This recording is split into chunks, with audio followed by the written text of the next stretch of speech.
Okay အားလုံးပဲမင်္ဂလာပါကျွန်တော်မဲရတော့ဘာညာစူပါပလာတာဟန်နာရီပဲပြပါတယ်အခုဆိုရင်တော့ကိုတန်းထုံးကအလုပ်တွေပြန်လုပ်တော့မှာဖြစ်ပါတယ်ကိုတန်းထုံးကသူငယ်ကလေးက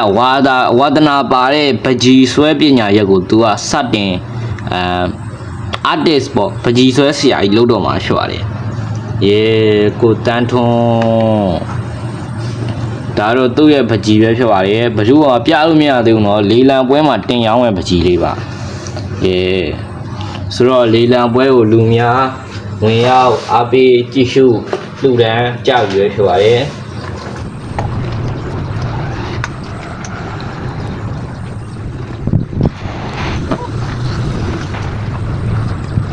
ဆိုတော့သူ့ရဲ့လေးလံပွဲမှာလူအယောက်400လောက်မှစီကားနေရပဲဖြစ်ပါတယ်သူ့ရဲ့ပကြီးလေးကိုစတင်ထုတ်ဖော်ပြတော့မှာဖြစ်ပါတယ်တင်း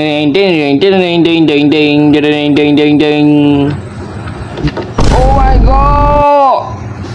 ဒါတော့သူ့ရဲ့ပကြီးပညာရည်လေးပဲဖြစ်ပါတယ်ဒီပကြီးပညာရည်လေးကိုလူအများဝိုင်းဝန်းကြိုက်ကြရဖြစ်ပါတယ်လေးလံလေးဆွဲရဖြစ်ပါတယ်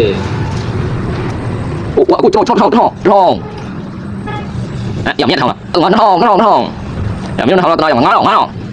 把别瓜要汤Oh my god ဒီမှာစူပါမန်လေးอ่ะဆိုရင်ဖြစ်ပေါ့နော်သူ့ရဲ့လေးလံပွဲကို2000နဲ့အနိုင်ရရှိသွားတာပဲဖြစ်ပါတယ်ဆိုတော့စူပါမန်ပကြီးကောင်းကိုယူသွားရဖြစ်ပါတယ်ကိုတန်းထွန်းအရန်ချမ်းသာသွားရဖြစ်ပါတယ်သူ့ရဲ့လေးလံပွဲမှာတင်ဆက်ပြတာတဲ့2000နဲ့ပကြီးကားချက်လေးကိုသူက2000နဲ့ရရှိသွားရဖြစ်ပါတယ်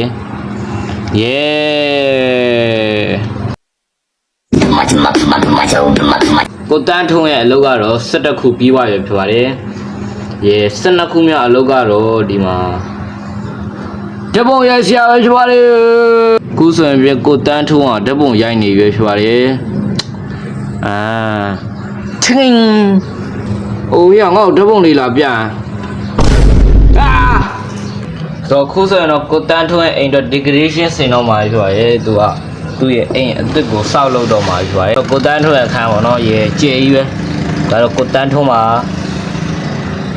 အိတ်တဲ့အိမ်မှာအဓိကရည်ကြီးဆုံးကတော့အဲ့အိမ်ပိုင်းရှင်အိတ်ဝတ်အိယာပြီးရင်ကိုတန်းထုံးရဲ့စပက်အဲ့လေနောက်ပြီးကြရင်တော့သူရေတောက်ဖို့အတွက်ရေတက်တာဒန်ထိုင်ကုန်လေးနဲ့အိယာပြီးမှထားဖို့မီးအိမ်ဒါတော့မီးကန်တက်တာပေါ့ထဲမှာပတ်စံနေအများကြီးသူစုတာ Oh my god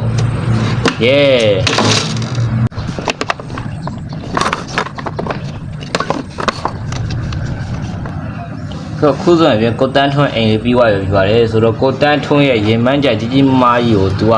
စတင်လှုပ်ဆောင်တော့မှာဖြစ်ပါတယ်အခုတော့ကိုတန်းထွန်းရဲ့ရေမန်းချက်ကြီးရောက်ရှိလို့လာရွယ်ဖြစ်ပါတယ်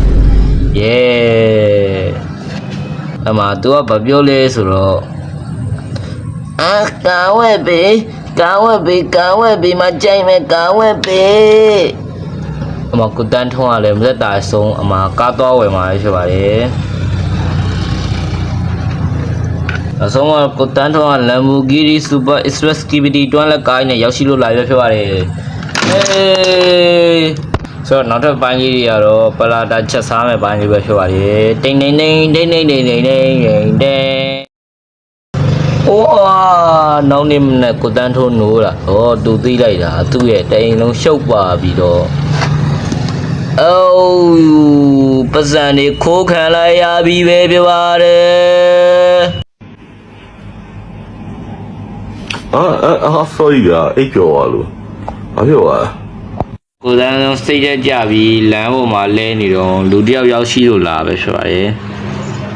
ငါညီစိတ်ကြနေရလားစိတ်တမကြပါနဲ့ငါညီဘာလာပြောလားအဲ့မှာပဲအဲ့လူကသူတို့ရဲ့အလုပ်ကိုလာဖို့ကမ်းလှမ်းလိုက်ပြီပဲဖြစ်ပါတယ်ဘာလုပ်လဲဆိုတာတော့ကိုတန်းထုံးကမသိပါဘူးမသိရနောက်နေ့ကျရင်သွားမှာဖြစ်ပါတယ်အေးရထားကြီး နောက်နေ့ရောက်တော့ကိုတန်းထုံးကရောက်လာပြီဖြစ်ပါတယ်အမှမှာတီးရတာတော့သူ့ရဲ့အလုပ်ကတော့ရှင်းနေဆိုတော့ကျွန်တော်တခုပြောချင်တာကတော့ဒီမှာကျွန်တော်လှုပ်ထားတဲ့ပုံစံတွေကကျွန်တော်ရှောက်လှုပ်ထားပါကျွန်တော်တရားရုံးရဲ့အတွင်းပိုင်းပုံစံတွေလည်းကျွန်တော်ဘာမှမသိပါဘူးဒါဒီတရားရှောက်လှုပ်ထားပဲဖြစ်ပါတယ်ဆိုတော့ပြဿနာရဲ့အစကတော့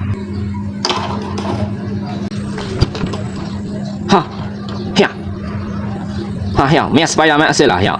အေးဟုတ်တယ်ငါစပိုင်ဒါမန်အစ်စ်ကွာငါမစပိုင်ဒါမန်အစ်စ်ကွာဟဲ့ဟာငါမစပိုင်ဒါမန်အစ်စ်ကွာဟုတ်ဘူးငါစပိုင်ဒါမန်အစ်စ်ငါမစပိုင်ဒါမန်အစ်စ်ကွာတကယ်စပိုင်ဒါမန်အစ်စ်ကငါပါကွာငါစပိုင်ဒါမန်အစ်စ်လို့ငါလေစပိုင်ဒါမန်အစ်စ်လေငါမစပိုင်ဒါမန်အစ်စ်လို့မင်းတို့ကောင်လေးဘာပြောနေရကြလုံးစပိုင်ဒါမန်အစ်စ်လာပြီလေအာဟာဟာဟာရောငါမစပိုင်ဒါမန်စစ်ကွာမဟုတ်ဘူးငါစပိုင်ဒါမန်စစ်ဟဲ့ရှောက်ပြောမင်းစပိုင်ဒါမန်စစ်ကငါကွာအာစပိုင်ဒါမန်စစ်ပါဆိုငါမဟုတ်ဘူးငါစပိုင်ဒါမန်စစ်လို့ချွေးရမင်းတို့ဘာပြောနေရတော့ရောဟောရောငါစပိုင်ဒါမန်နဲ့ဟာဟာဟာရည်ရင်ရည်ငါစပိုင်ဒါမန်စစ်ကွာဟဲ့ငါစပိုင်ဒါမန်စစ်လာပြီလေဒီမှာရေးစပိုင်ဒါမန်စစ်ကမဟုတ်ဘူးငါစပိုင်ဒါမန်စစ်ဟုတ်ငါစပိုင်ဒါမန်စစ်စပိုင်ဒါမန်စစ်ဆိုငါကွာမဟုတ်ဘူးငါစပိုင်ဒါမန်စစ်ပေါ့ဆိုငါမင်းတို့ကောင်ဘာရောမဟုတ်ဘူးအာဟဲ့နေတော်ပြီမင်းတို့စပိုင်ဒါမန်စစ်တာမစစ်တာထားလိုက်တော့ငါလူစောရှိတော့လားငါအဲ့လိုနဲ့ပဲသူ့ကိုဝိုင်းဆော်လို့အမှုလာခွင့်တာပဲဖြစ်ပါရဲ့ဆိုတော့အဲ့လိုကြီးလားဟဲ့ရောက်ထီးအောင်မတနာဘူးဝိုင်းဆော်ဒီကောင်အိုးငါလည်းပါပါဘောခင်ဗျားတို့မြင်နေမှတ်တာဘယ်လိုမဆိုယောက်ျားလေးတွေဘက်ကကြီးပဲမြင်ခံစားရဆိုခင်ဗျားမှတ်တာကြဆိုတော့ကိုတန်းထွန်းရဲ့14ခုမြောက်အလုပ်ကိုစဉ်းစားရမယ်ဆိုရင်တော့လေမောင်းခိုင်းမယ်လေမောင်းခိုင်းမယ်ဆိုတော့ဒီကောင်ကျွန်တော်မှလေမောင်းမရှိတာသိပြီတခုမှမိပြီအိုးကျွန်တော်ဟိုနေ့ကဝယ်လာတဲ့ပစ္စည်းလေးအိုယိုယိုရဒီရေမိုင်းမင်းကိုမောင်းခိုင်းမယ်ဟဲရမှာကိုတန်းထွန်းတယောက်တည်းမတက်ရက်နေတဲ့အချိန်မှာလူတယောက်ရောက်လာပါဟေးအောင်ငါမင်းကိုမစ်ရှင်တစ်ခုပေးမယ်မင်းဟိုနားမှာတွေ့လာရင်ပြန်အိုက်ရှိပြန်အောင်သုံးပြီးတော့အဲ့ဒီကငါတို့ရဲ့အင်ရှိမင်းသားလေးကိုလူနေရာထိခေါ်သွားပြီးမသေးစင်နဲ့တင်မင်းကိုငါတို့ဝိုင်းတမမှာဟုတ်ကဲ့တော့ဒီရင်ပြိုင်ရဲ့လိုက်ဖို့ပြရမှာဟုတ်ရင်ပြိုင်ကလုံးဝအကျန်းစား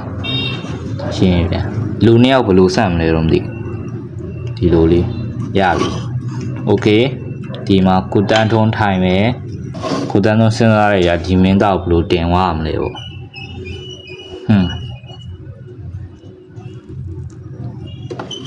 စဉ်းစားလိုက်အောင်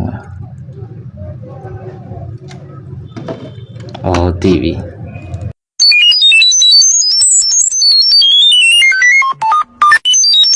ခုဆိုရင်တော့ကိုတန်းထုံးရဲ့ရင်ပြန်ရလာရွေးဖြစ်ပါတယ်စတင်မောင်းတော့မှာဖြစ်ပါတယ်ရွှီရွေးဖြစ်ပါတယ်စတင်ထုတ်ကောက်ရွေးဖြစ်ပါတယ်ရွှီ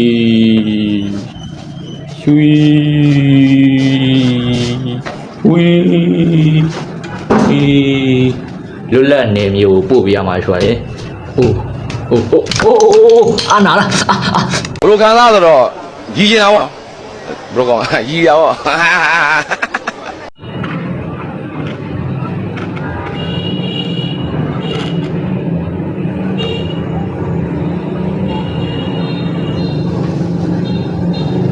ကျွန်တော်ကိုတန်းထွန်းအားတွေးတောကြံစီ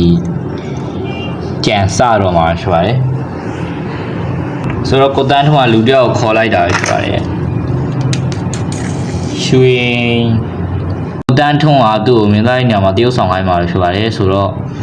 သူ့ကိုမင်းသားလေးပုံစံပြုပြင်ပေးရမှာပေါ့ရွှေ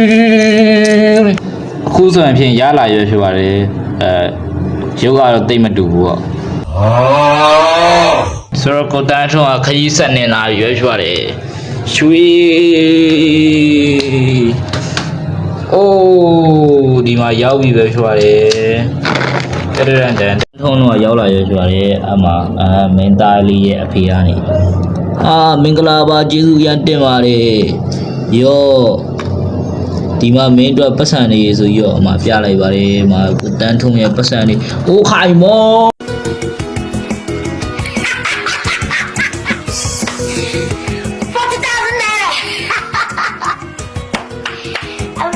တော့ဒီရင်ပြန်ရုပ်ပါ free ပေးရပါတယ်ကိုတန်းထုံအရင်ပြုတ်သွားပါပြီ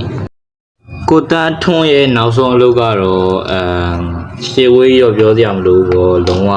အမိုက်စားအလုပ် yeah ကုမ္ပဏီထောင်လိုက်ရဖြစ်ပါတယ်ကိုတန်းထွန်းရဲ့ကုမ္ပဏီမှာတော့အလုပ်တွေအများကြီးလုပ်နေကြရပဲဖြစ်ပါတယ်သင်အားတော့နေသေးတယ်ပေါ့ဘာကုမ္ပဏီတော့ကျွန်တော်ပြောပြတော့ပါဘူးစဉ်းစားမှပြင်းလို့ပေါ့ကျွန်တော် idea လည်းတိတ်မထောက်ဘူးဆိုတော့ yeah ဆိုတော့နောက်ပြီးရတော့ကိုသိန်းမောင်ဟာဒီမှာမိမရဝါကြီးပဲဖြစ်ပါရဲ့ယေဆိုတော့ကိုသိန်းမောင်လည်းအလုပ်သွားလုပ်လိုက်ပါဦးမယ်သူကအလုပ်ကိုတော့တာမန်ညာမှာလုပ်မှာမဟုတ်ပါဘူး VIP room ပါပါကိုဆိုရင်ကိုတန်းထုံးရဲ့ VIP room ရောက်လာပြီဖြစ်ပါတယ်ယေဆိုတော့အလုပ်စားလုပ်ရမှာဖြစ်ပါတယ်နေပါကိုကျမလေးတခုပြားပြရှိရဲ့အေးပြလီမန်တော့ကျမယောက်ျားကြီးပြကိုတန်းထုံးလည်းအခုအလုပ်တွေလုပ်နေပြီဖြစ်ပါတယ်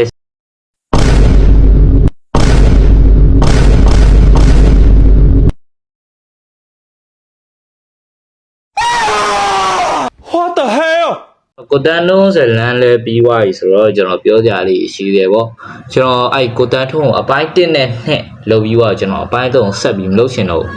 အရန်ပြင်းလာဆိုတော့ကျွန်တော်ကနေမလုပ်တော့ပဲနေရပေါ့အမှတစ်ပတ်နှစ်ပတ်လောက်တစ်ပတ်နှစ်ပတ်လောက်မို့တက်လာလောက်